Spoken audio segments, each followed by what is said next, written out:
recorrer, aí tem a impetração do habeas corpus, do rese, tá? Então, o rese é a primeira linha, seria o recurso correto para você defender o seu posicionamento em outro grau, tá? Então, veja, você apresentou um habeas corpus perante o juiz de direito, ele indeferiu, você quer recorrer?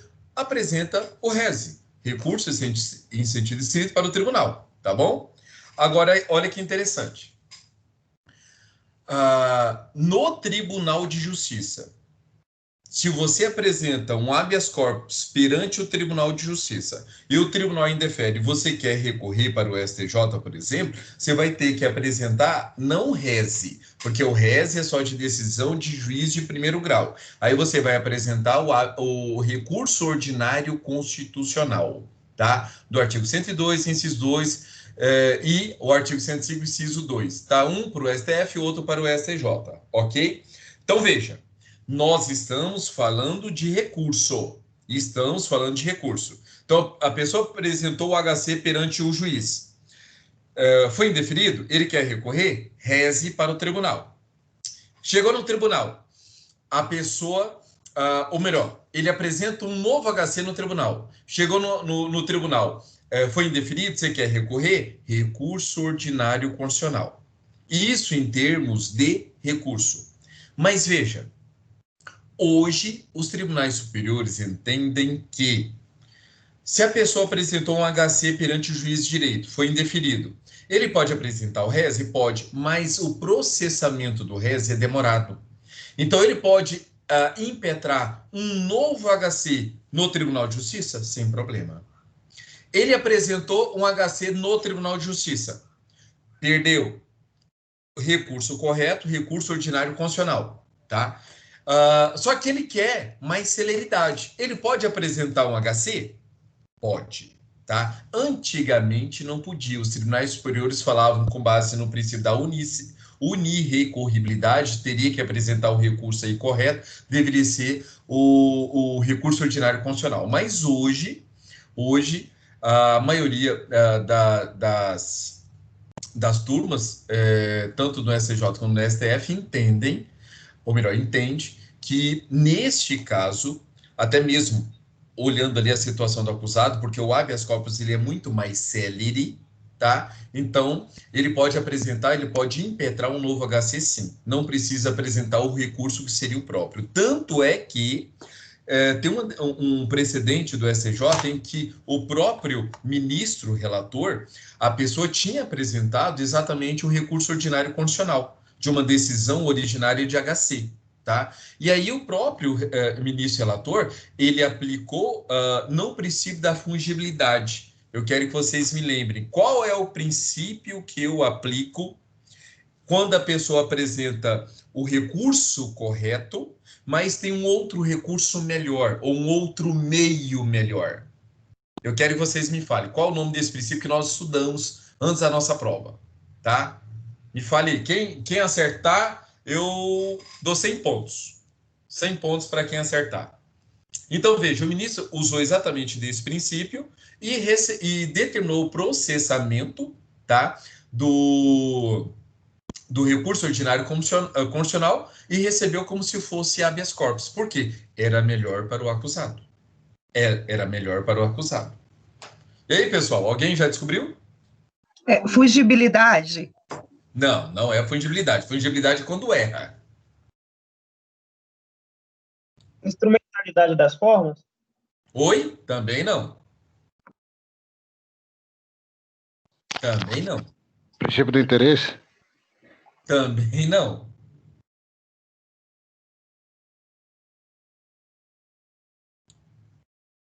Taxatividade dos recursos? Hã? Taxatividade dos recursos? Taxatividade, não. Queria esses 100 pontos. E aí? Nada? Posso falar?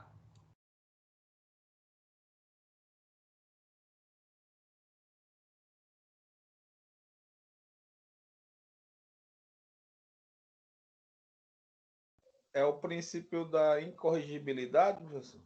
Também não. Dou-lhe uma. Unirrecorribilidade. Não.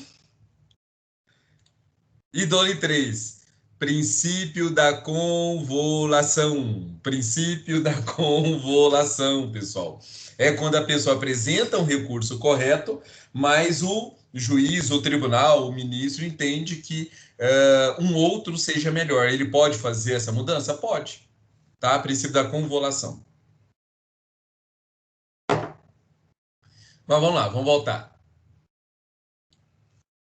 Continuando. Suspensão condicional da pena. Pessoal, quando nós falamos em suspensão condicional da pena, nós estamos falando do sursi penal, estamos falando do artigo 77 do Código Penal, e estamos falando de quê? De execução de pena, tá? Então, veja, suspensão condicional da pena. Hoje, entende-se que isso aqui está superado, tá? Então, veja, entende-se que hoje não se aplica mais de uma decisão. Toda vez que houver a suspensão condicional da pena, nós não temos que falar mais em rese, tá? Ou vai ser agravo e execução, ou vai ser apelação, dependendo do momento em que for dado, tá? Ou vai ser agravo e execução, ou vai ser rese, tá bom? Agora, o professor Renato Brasileiro, usando da interpretação extensiva aí, ele fala o seguinte, ele fala que eu não posso mais aplicar o rese na suspensão condicional da pena, mas eu posso aplicá-lo no caso de suspensão condicional do processo, tá? Caso o juiz não dê a suspensão condicional do processo da Lei 8.999/95 no artigo 89, que é o famoso sursi processual, tá bom? Então, veja, e ele até vai mais além, ele fala o seguinte, que como a Lei 9.099 ela é nova, e o Código de Processo Penal ele é de 41, ele não tinha como prever a lei dos juizados. Por quê? Porque ela só surgiu em 95, tá? Então, usando da interpretação extensiva, poderia, caso o juiz não determinasse a suspensão condicional do processo, 99 da Lei 999/95, pode ser apresentado o rese, tá bom? 10. Livramento condicional. Pessoal, com o advento da Lei 7.210, tranquilo, ele foi revogado tacitamente, tá? Então, sobre livramento condicional, qualquer inconcretude sobre o livramento condicional, o recurso correto é agravo em execução. É agravo em execução. Artigo 197 e súmula 699 e 700 do STF, tá bom? Nulidade no processo. Aqui eu vou levar vocês para o CPP para vocês olharem, para que vocês, quando vocês estudarem em casa, não fiquem em dúvida. Deixa eu só mudar aqui. Vamos lá. 581.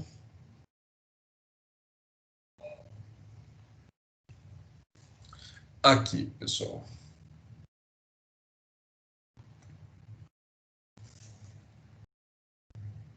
Olha só, aqui fala o seguinte, que anular caberá o rese, né, da decisão, despacho ou sentença que anular o processo da instrução criminal no todo ou em parte. No todo ou em parte, tá bom? Então, veja, aqui nós temos que tomar um cuidado com esse termo instrução. O que leva a entender esse termo instrução, tá? Porque, veja bem, quando a gente analisa friamente o termo instrução, o termo deve ser interpretado não no sentido restrito, tá?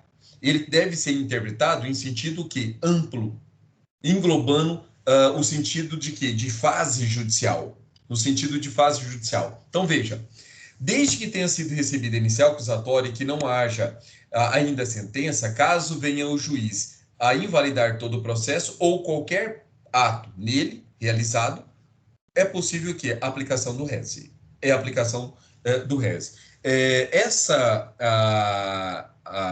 advertência é o professor Roberto Avena que nos faz, tá? Para que a gente não esqueça, não sejamos induzidos por causa dessa palavra instrução. Só deixa eu mudar aqui para vocês.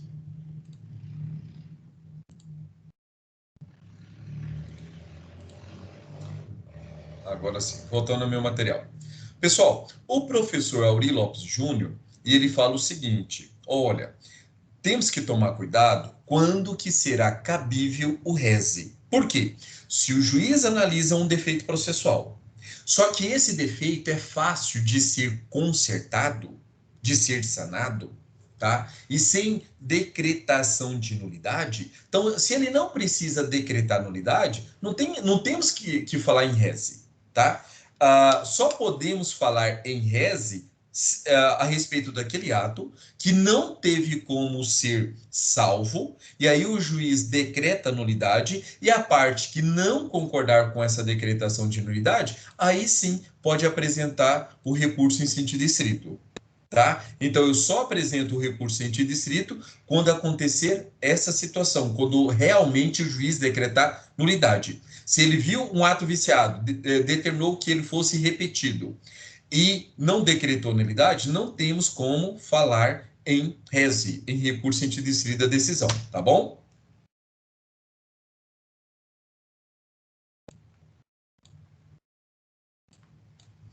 Vamos lá.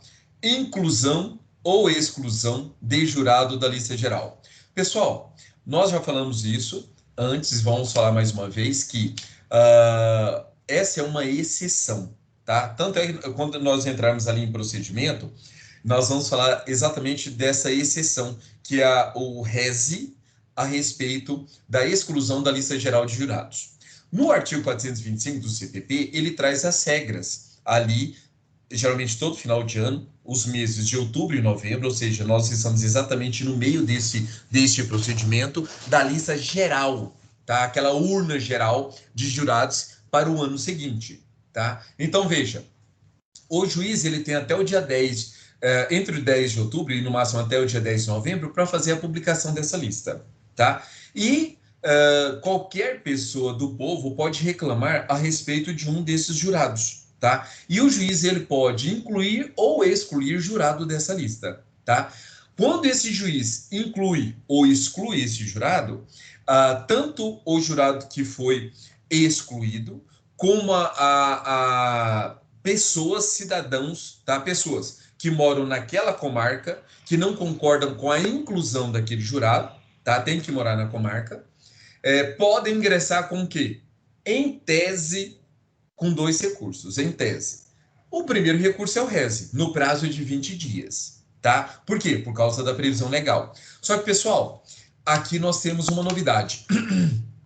O professor Renato Brasileiro, ele fala que, com a mudança do artigo 426, parágrafo 1º do CPP, lá utiliza-se o termo reclamação de qualquer do povo. Tá? Então, para o professor Renato Brasileiro, ele sustenta que não cabe mais o reze, houve uma revogação tácita, e o recurso agora seria o recurso de reclamação. Qualquer do povo pode reclamar sobre a lista de jurados. Tá? Mas veja, esse é um posicionamento do professor Renato Brasileiro. Tá? E a jurisprudência? Não tem nenhum caso, pessoal. Não tem nenhum caso. Por que não tem nenhum caso? Não sei vocês, mas quem que vai perder tempo para ir lá no fórum, olhar no átrio do fórum, ver a publicação da lista geral de jurados, as pessoas que nela foram incluídos ou que dela foram excluídos, e aí você vai reclamar para o juiz. Pessoal, assim, é coisa que acontecia antigamente no interior do Brasil, que eles levavam, era questão de honra você ser um jurado, porque era uma premissa de que você era uma pessoa bem vista na sociedade, etc. Então, isso, há umas décadas atrás, até tinha sentido. Hoje é raro isso acontecer. Tá? Então, para a prova de concurso, o que vocês vão levar em mente? Reze, tá? Por causa da previsão legal. Agora, se vocês forem fazer concurso para o Ministério Público, tá? Vocês podem, inclusive, falar dessa possibilidade, se for uma prova principalmente dissertativa, falar aí da reclamação, que talvez, em tese, tenha tido aí uma revogação tácita do reze, tá bom? Vamos lá.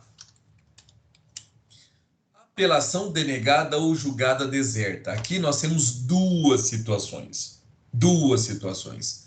Primeira situação, pessoal, apelação denegada. Então, veja, quando a parte ela apresenta, interpõe um recurso de apelação ali no prazo de 5 dias, nós já estudamos nas noções gerais de recurso, em que o juízo vai fazer um juízo de admissibilidade, tá? Um juízo de prelibação, em que ele vai analisar os pressupostos objetivos e subjetivos recursais, tá? Ele vai analisar se estão presentes esses pressupostos objetivos e os subjetivos. Se estiverem presentes, ele vai dar seguimento e vai enviar ao Tribunal de Justiça. Lembrando a vocês que esse juízo de prelibação ou de admissibilidade é tanto feito perante juiz de primeiro grau, ele vai fazer uma primeira análise, tá? Como o Tribunal de Justiça, o ministro relator também o fará, tá? Ele também vai fazer essa análise. Então, é feito em 2 momentos. Pois bem,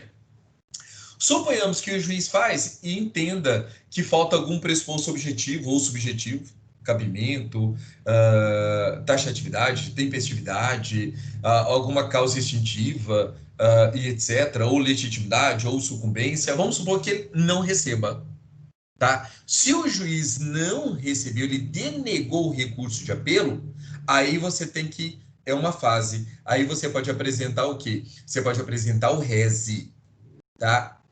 Por mais que, vou mostrar a vocês, olha a incongruência, tá? Porque nesse caso não é o correto. O correto não seria o rese, seria direto a carta testemunhável. Vou mostrar a vocês. Olha o artigo 639.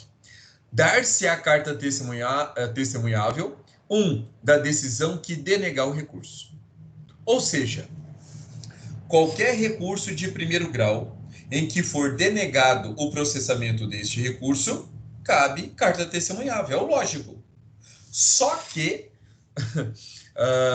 o nosso legislador preferiu colocar antes da carta testemunhável o rese, tá? Antes da carta testemunhável, o rese, tá? Então, e isso só se aplica a respeito da apelação.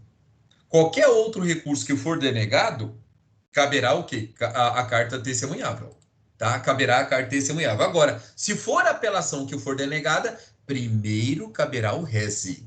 E aí, se o rese também for denegado, aí sim apresenta-se a carta testemunhável, tá bom? Então, não esqueça dessa diferença a respeito da apelação.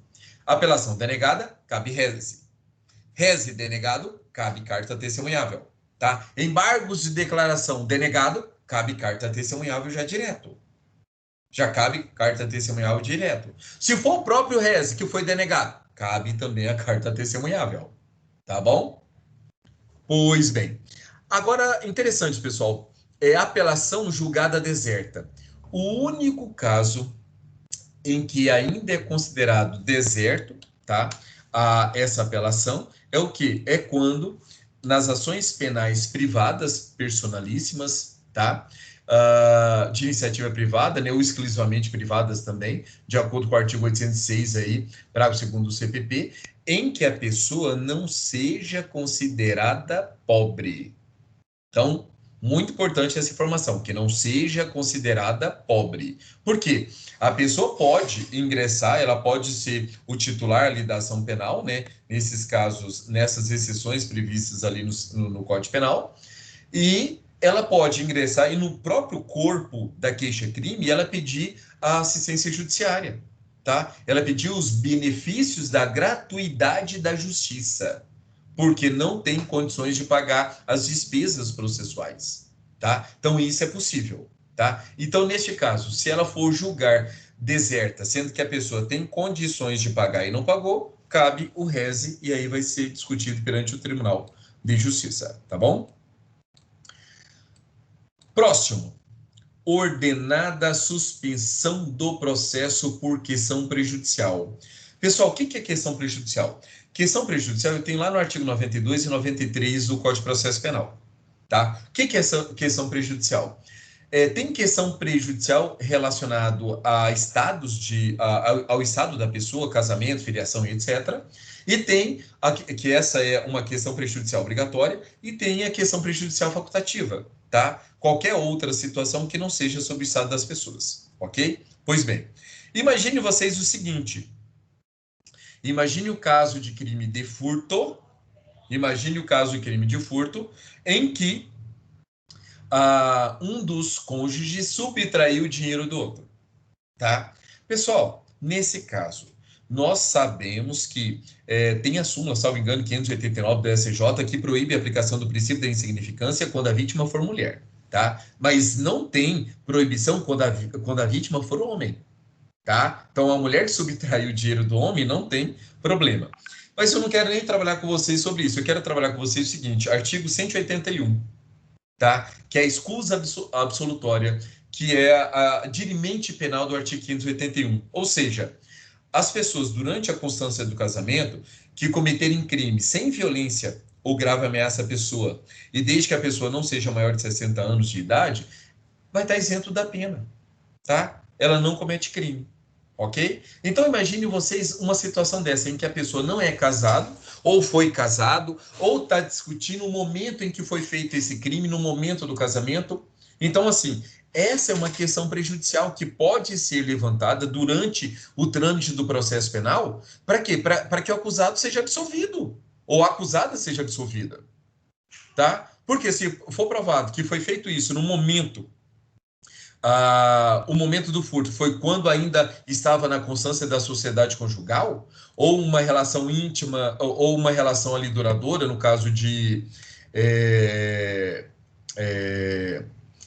camborçaria, relação estável, etc., nós podemos, inclusive, utilizar essa regra do artigo 181, tá? Essa regra do artigo 181 de forma analógica para beneficiar o acusado.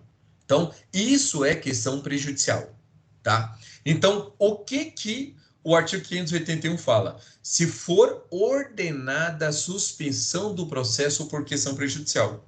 Então, neste caso, cabe o rese, tá?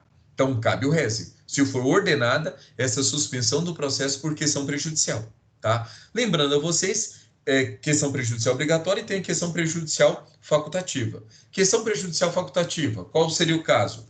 Imagine um caso ali de furto também, em que se discute a propriedade do bem, tá? Então, veja, se o larápio conseguir provar que o bem lhe pertence, ele não vai responder pelo artigo 155. Ele pode até responder por outro crime, mas pelo 155 não, porque a coisa tem que ser alheia, tá? Então, esse é um exemplo de questão prejudicial facultativa. O juiz, ele não é obrigado a suspender o processo.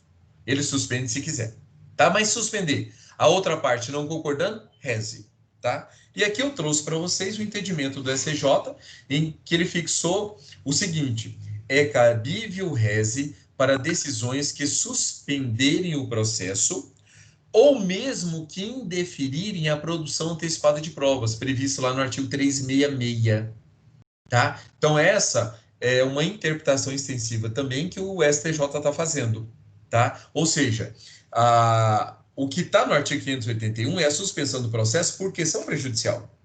Agora, o STJ falou, não, no caso do artigo 366, quando o acusado é citado por edital, fugiu do distrito da culpa e etc., e não contratou advogado, o juiz ele pode suspender o processo. Se ele suspender o processo, se o acusado contratar um advogado, e esse advogado, mesmo que ele seja considerado rével, esse advogado pode ingressar nos autos e apresentar o rese, tá? E, inclusive, também a respeito da produção antecipada de provas. Por exemplo, o Ministério Público pediu a produção antecipada de provas e o juiz indefere, com base no artigo 366. Nesse caso, o Ministério Público pode recorrer? Sim, reze. E tudo isso, pessoal, está no informativo do STJ de número 640 de 2019, tá bom? Quem tiver curiosidade pode ir lá. A fonte está aqui. Unificação de penas, pessoal, tranquilo, foi revogado, tá? Tacitamente pela Lei de Execução Penal, então unificação de penas está lá na LEP, na Lei de Execução Penal. Incidente de falsidade, artigo 145 e seguintes do CPP, tá? Pessoal, o que acontece aqui com o incidente de falsidade?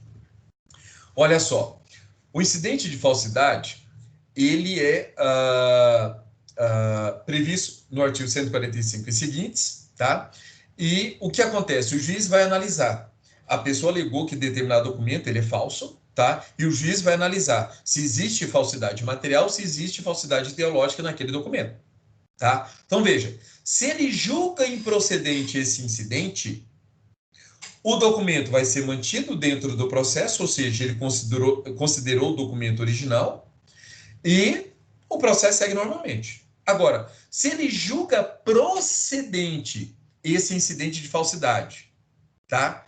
Ele vai fazer o quê? Vai determinar o desentramento desse documento e vai remeter para o Ministério Público, tá? Nesse caso, remeteram para o Ministério Público para quê? Para que o Ministério Público promova quem é o autor dessa falsidade, ok? Beleza. Então, tem tanto um sentido como outro. Mas é interessante. De ambas as decisões, será cabível recurso sentido estrito, tá? Então, não importa se o juiz julgou procedente ou se ele julgou improcedente o incidente de falsidade. Em ambas, é possível que a impetração do RESE, do recurso sentido estrito. Deixa eu ver aqui. Ah, tá. Aqui, pessoal, é uma dicção do artigo 145. Só um momento que eu vou colocar na tela para vocês. Para que vocês também não façam uma interpretação equivocada. Só um momento. Tá aqui. Vamos lá. Artigo 145. Arguida por escrito a falsidade do documento constando usado, o juiz observará o seguinte rito. É o que nós acabamos de falar. Olha o inciso 4º. Se reconhecida a falsidade por decisão irrecorrível, mandará desentrar o documento e remetê-lo com os autos do processo incidente ao Ministério Público. Olha o alerta que a doutrina nos traz.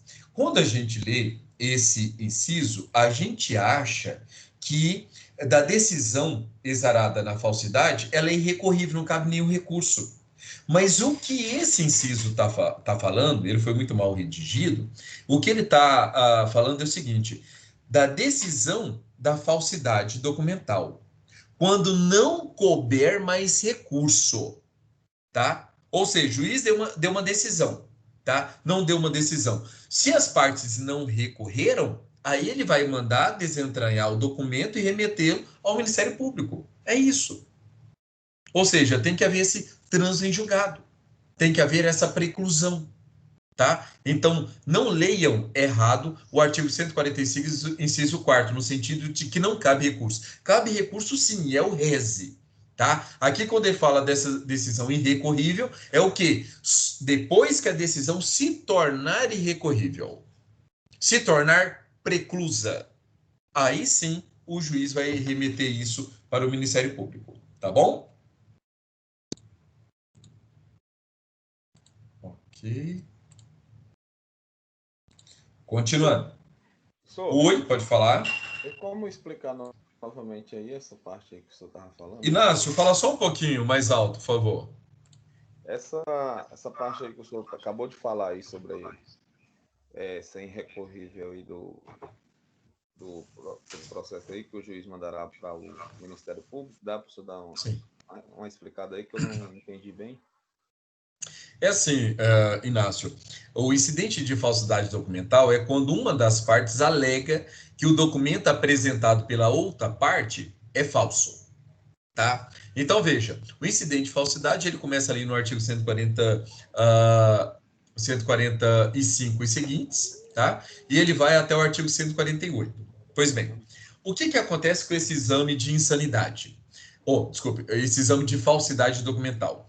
A partir do momento em que o juiz, se ele julga procedente, cabe o RESE. Se ele julga improcedente, também cabe o RESE, tá? De qualquer forma, caberá o RESE. O que eu mostrei para vocês é que o inciso 4º do artigo 145, ele traz a expressão decisão irrecorrível. E aí vocês poderiam ser levados a erro, achando que da decisão exarada no procedimento de falsidade documental não cabe recurso. E, na verdade, não é essa a realidade, não é essa a verdade. Tá? Quando lá no inciso 4º fala que é irrecorrível, ele está querendo dizer o seguinte, que caso a decisão de falsidade tenha havido preclusão. Ficou mudo. Vai. Tá mudo, né? O pessoal ficou mudo. Estão ouvindo agora? Eu perdi aí os 10 segundos finais. Então, beleza, então vamos lá. Porque eu queria entender que era o caso da irrecorrível aí. Irrecorribilidade. Então, veja, o inciso 4º do artigo 145 fala lá decisão irrecorrível. Então, para que vocês não fiquem em dúvida, tanto a falsidade documental julgada procedente ou improcedente, cabe o rese, tanto num lado como no outro. O inciso 4º do artigo 145, quando ele fala em decisão irrecorrível, ele está se referindo à decisão, tá? A decisão desse juiz, procedente ou improcedente, e as partes não apresentaram recurso no prazo de 5 dias. Tá? Então, se as partes não apresentaram o recurso no prazo de 5 dias, ela se torna irrecorrível, houve a preclusão, e aí o juiz vai determinar o desentranhamento da peça, caso ele tenha julgado procedente, e vai enviar para o Ministério Público, para que o Ministério Público promova a responsabilização penal daqueles que falsificaram o documento. Tá bom? Só acontece por perca do prazo, né, na realidade. Exatamente, é porque tinha um prazo de 5 dias e eles não apresentaram recurso. Então, essa irrecorribilidade lá, esse irrecorrível, se refere a isso. Ou seja, tornou precluso, aí o juiz remete.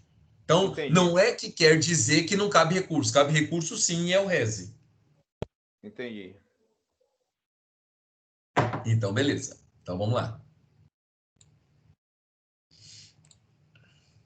Pessoal, próximo. Aqui tem novidade. Conversão de multa em detenção ou prisão simples. Pessoal, isso aqui é conversa antiga, nós já sabemos que isso foi modificado com a reforma geral do Código Penal em 84, tá? Então, veja, não tem essa possibilidade de conversão da multa em detenção ou em prisão simples, então isso aqui tá revogado, beleza. Mas aí eu trouxe, só para não perder o ensejo, a modificação de entendimento do Supremo a respeito da cobrança da multa, tá? Porque antes, pessoal, entendia-se que o quê? A multa era considerada dívida de valor, tá? Ia para a Fazenda Pública e a Fazenda Pública que ia executar na área civil essa multa, tá? Então, veja, o Supremo mudou de opinião. E por maioria de votos, ele entendeu que a competência para a cobrança dessa multa é do Ministério Público, tá? E ele tem que cobrar isso na vara de execução penal, tá? Tem nada a ver com direito civil. Então, essa decisão consta do informativo 927 do STF, tá? Mudou isso ano passado, então não esqueçam. E para a gente finalizar o nosso encontro de hoje, procedimento, pessoal, do rese. Procedimento do rese. Primeiro, os prazos. Eu tenho prazo de interposição e prazo de apresentação de razões, tá? E vocês viram comigo, quando nós estávamos trabalhando as noções gerais de recurso, tá? Quando nós estávamos trabalhando as noções gerais de recurso, que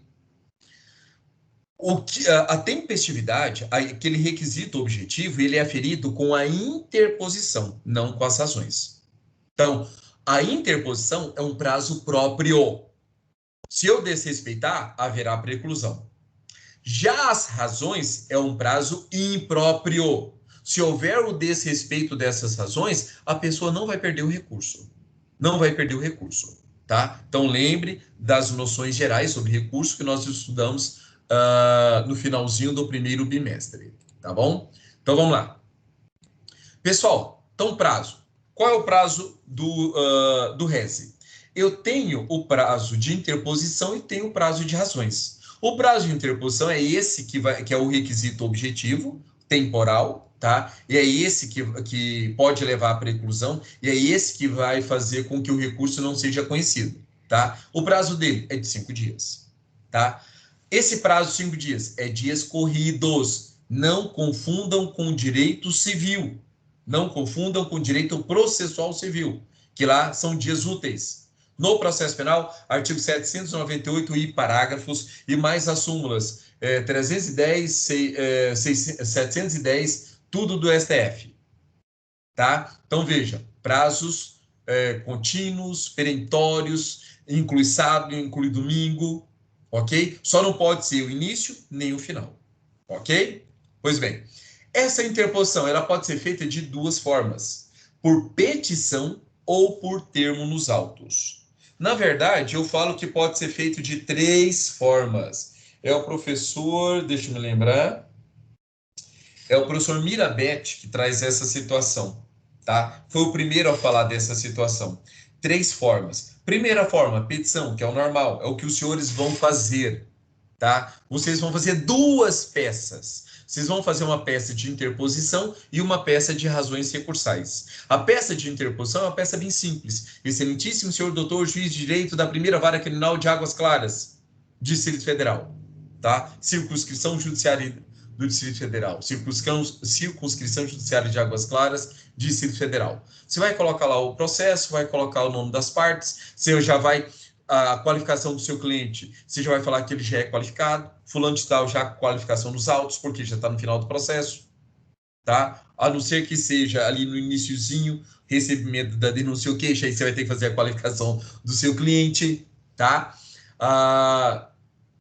Principalmente ali no caso de contratações, né, que é o exemplo clássico. E aí você vai falar o seu inconformismo, tá? No caso, suponhamos aí, se a parte ingressou com ação penal privada subsidiária da pública, apresentou a queixa crime supletivo ou subsidiária, aí é possível fazer tudo isso que eu estou falando agora, tá? A queixa crime supletiva não foi recebida, e aí vocês podem sim ingressar com um rese, tá? Por quê? Porque não foi recebido, tá? Prazo 5 dias, petição, vai demonstrar esse inconformismo, tá? Vai colocar no corpo sobre o juízo de retratação. Isso é muito importante na prova da OAB, isso vale pontuação, tá?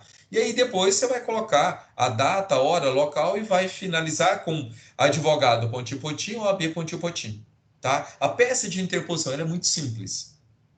Cheia de detalhezinhos, mas ela é muito simples. Mas é essa que vai ser aferida a tempestividade. Prazo dela, prazo de 5 dias. Prazo dela de 5 dias. Exceção, caso da lista geral de jurados, que nós sabemos que o prazo é 20 dias, tá? Para aqueles que entendem que não houve a revogação tácita pela reclamação, tá? Beleza. Razões recursais, prazo impróprio. Prazo, 2 dias. Artigo 588. Lembrando a vocês, pessoal, que esse prazo de 2 dias, como funciona na prática? Imagine, você foi intimado da decisão, você não concorda, você quer recorrer em sentido estrito dessa decisão. Você vai fazer a interposição no prazo de 5 dias. Foi intimador? Você tem prazo de 5 dias. Prazo de 5 dias. Pois bem, apresentou. A interposição do recurso, junto com os autos, vai ser remetidos ao juiz. E o juiz vai analisar, vai fazer o juízo de prelibação, juízo de admissibilidade, e vai analisar se são presentes os pressupostos, objetivos e subjetivos recursais. Se ele entender que estão presentes, aí ele vai receber o recurso por seu próprio tempestivo e vai determinar a intimação de vocês para quê? Para a apresentação das razões do recurso. Para a apresentação das razões. E esse prazo de 2 dias só vai começar a contar efetivamente depois dessa última intimação. Então, não pensem que esse prazo é corrido. Isso na prática. Na prática, na vida real. Para a OAB, você precisa apresentar as 2 peças ao mesmo tempo. Tá? Você faz ali a peça de interposição e logo em seguida, na outra folha, você já começa as razões recursais do recurso em sentido estrito. Tá? Porque se você não fizer, você vai perder muito na prova. tá? Então, você tem que fazer os dois, tanto a peça de interposição como as razões recursais.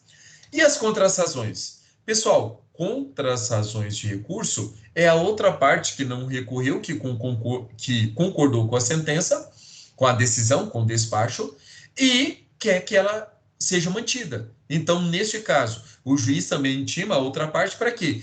Para ela fazer as suas contras-razões do recurso em sentido estrito.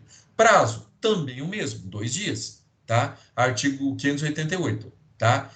Aí, com base no princípio da paridade das armas, o prazo de 2 dias de razões para um tem que ser o mesmo prazo para o outro, ok? E juízo de retratação.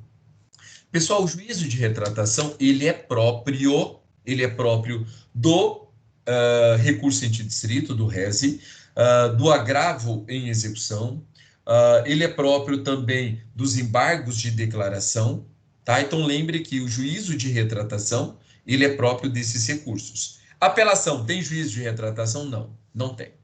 Como funciona esse juízo de retratação?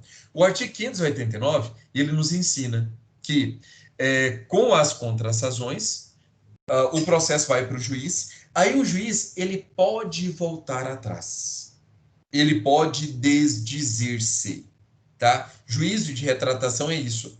Ou seja, ele olha e fala, nossa, eu errei mesmo, eu concordo com o recorrente, eu vou mudar de opinião.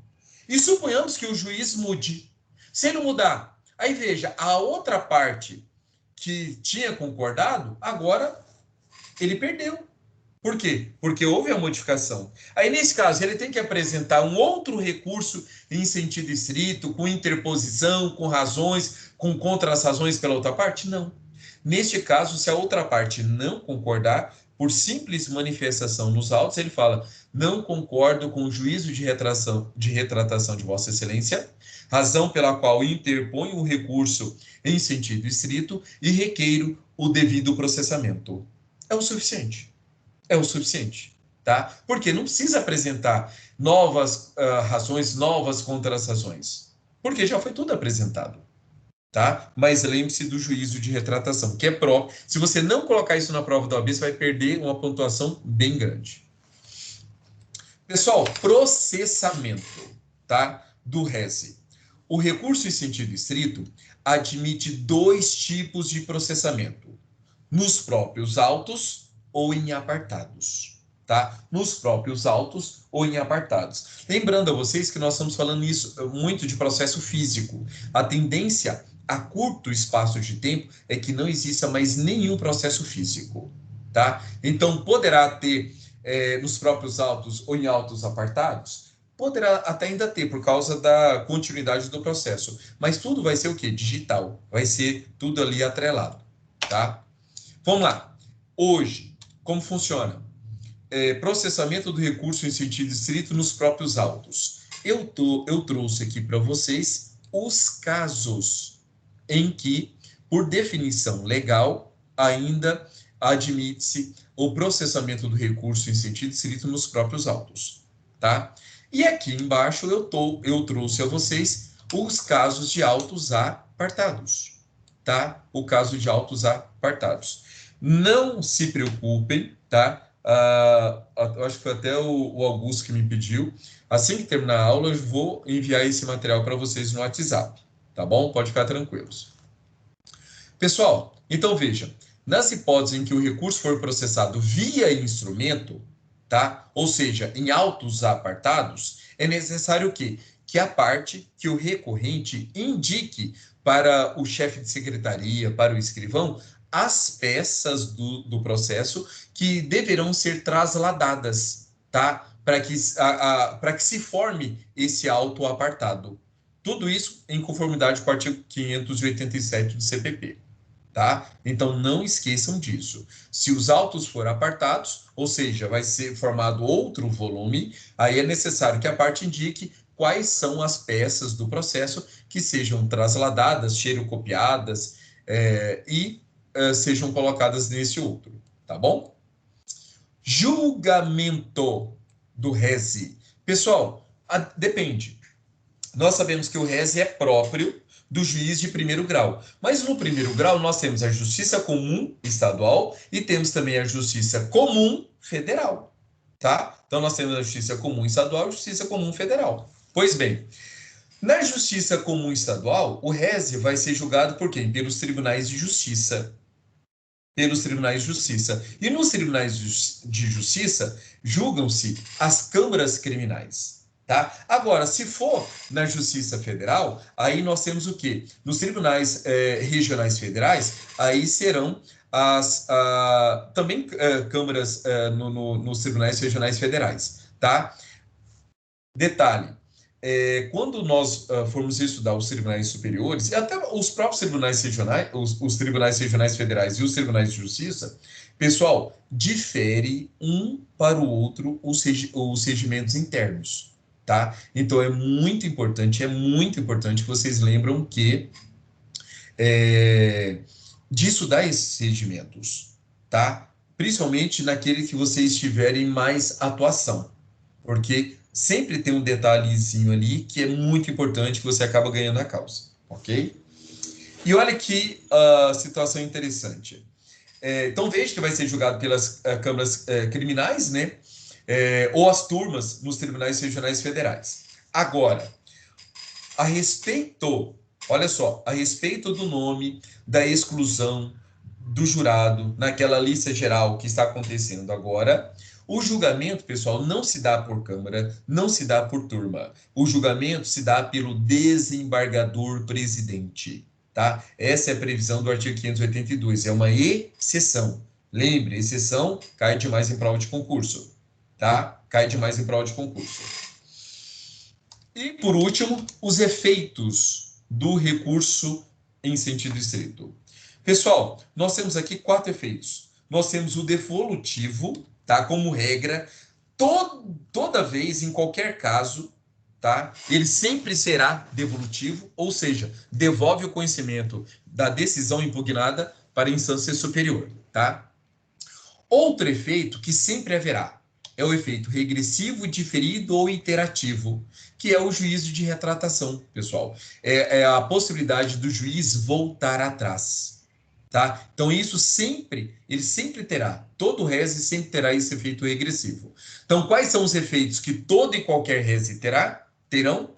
Efeito devolutivo e o efeito regressivo, também chamado de diferido ou também chamado de iterativo. Tá? Agora, extensivo. Havendo identidade de situações jurídicas. Imagine vocês 2, 3 acusados que cometeram o mesmo crime. Só que um deles tem dinheiro e os outros acusados não têm. Então, só um contrata advogado. E esse advogado vai numa determinada decisão e apresenta o RESE. Tá? Então, veja, se as situações jurídicas forem de ordem objetiva, tá? Não for de ordem subjetiva, a impetração do RESE vai aproveitar todos os demais. Tá? Então, veja, esse é o efeito extensivo, tá? E, por último, o efeito suspensivo. O efeito suspensivo, pessoal, ele dá nas seguintes hipóteses, tá? Nas seguintes hipóteses. Decisão que declara perdida a fiança, tá?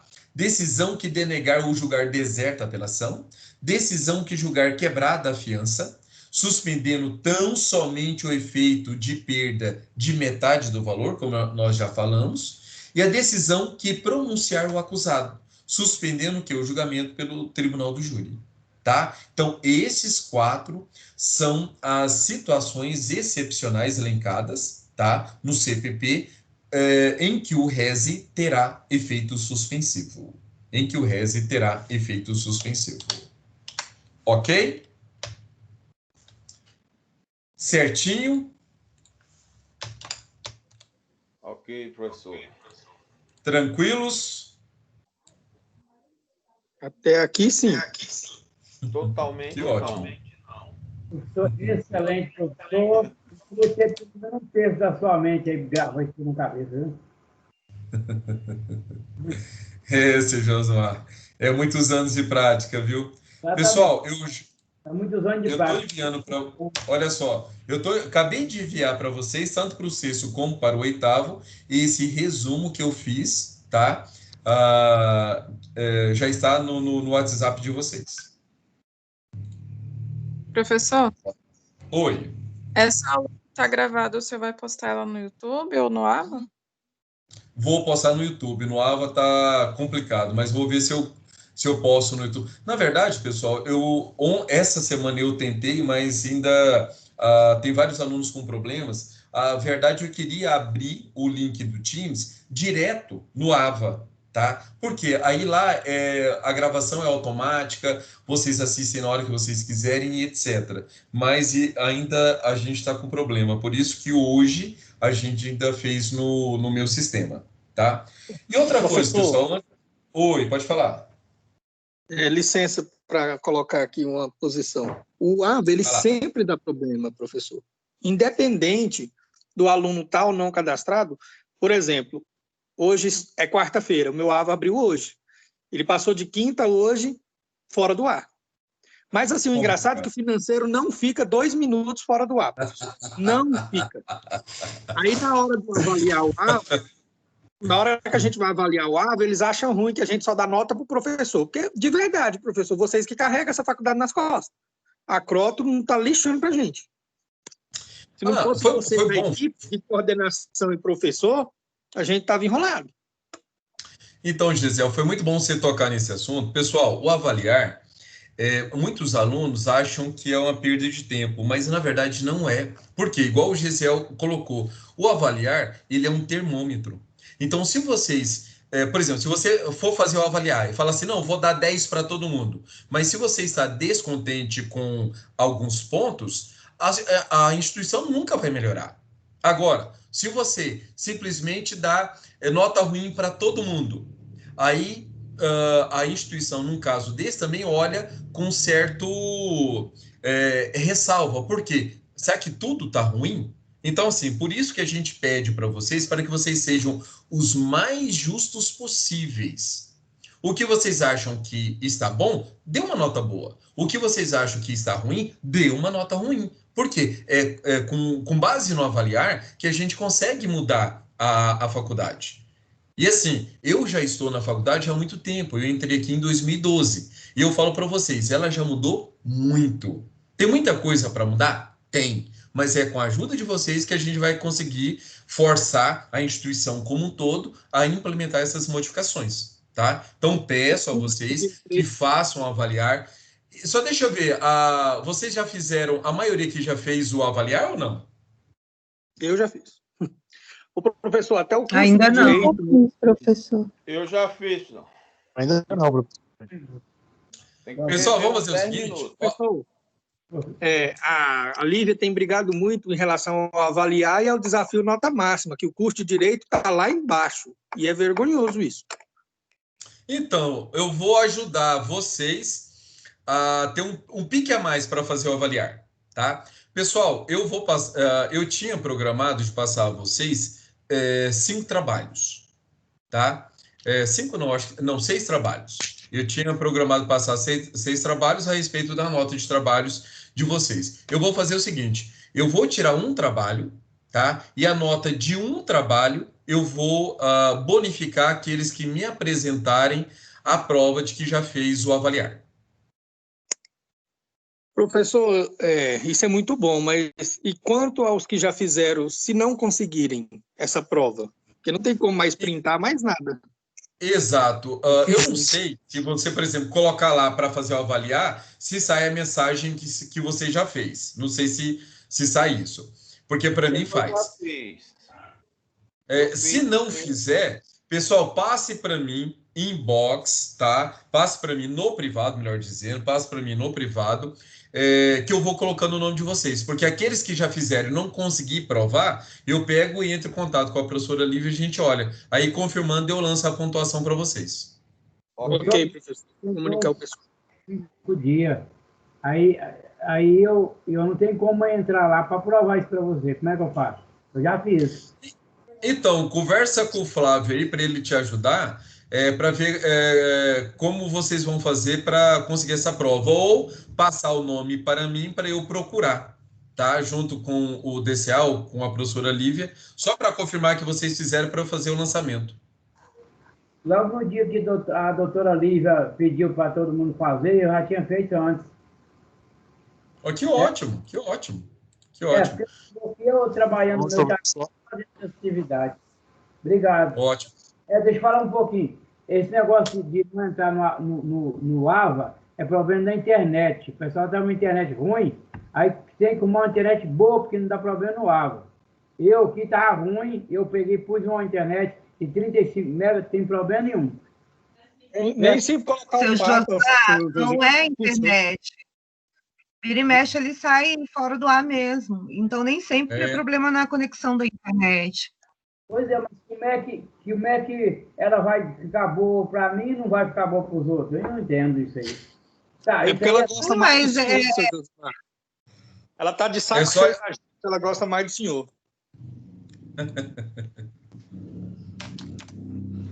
Deixa eu só já fazer a diferença aqui, pessoal. Não, eu vou passar para vocês, na verdade, pessoal, são 2.500 pontos. Eu iria passar para vocês 5 trabalhos, tá? Então, agora eu vou passar 4 trabalhos e quem me apresentar e a prova de que fez o avaliar vai ganhar 500 pontos. E aqueles que fizeram, mande para mim no privado o nome, que aí eu vou consultar ao DCA ou a professora Lívia e vou lançar também 500 pontos. Tá bom? Professor, boa noite.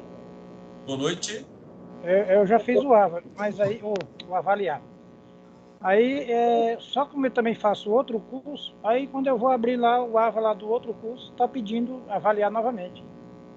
Então, ótimo, pode fazer. Então, Francisco, pode fazer e faça ele novamente. Aí, na hora que você terminar, você printa e manda no privado para mim, que eu coloco a pontuação para você. Graças a Deus, eu nunca tive problema com o AVA, não. Porque eu sou aluno da instituição desde 2014, né? Então, eu nunca tive problema, não vou mentir, né? Então, inclusive, eu já dei nota boa lá para todos, lá para os professores, para a instituição. A única coisa que eu não concordo muito, eu já até questionei lá com eles, com a Lívia, inclusive lá com os DCA, né? O DCA, o RCA, é só a parte do administrativo. Que quando você solicita um determinado serviço lá no ar, lá no portal do aluno, geralmente leva 10, 15 dias para eles providenciarem. Por exemplo, você pede lá um reaproveitamento de uma matéria, aí manda e-mail,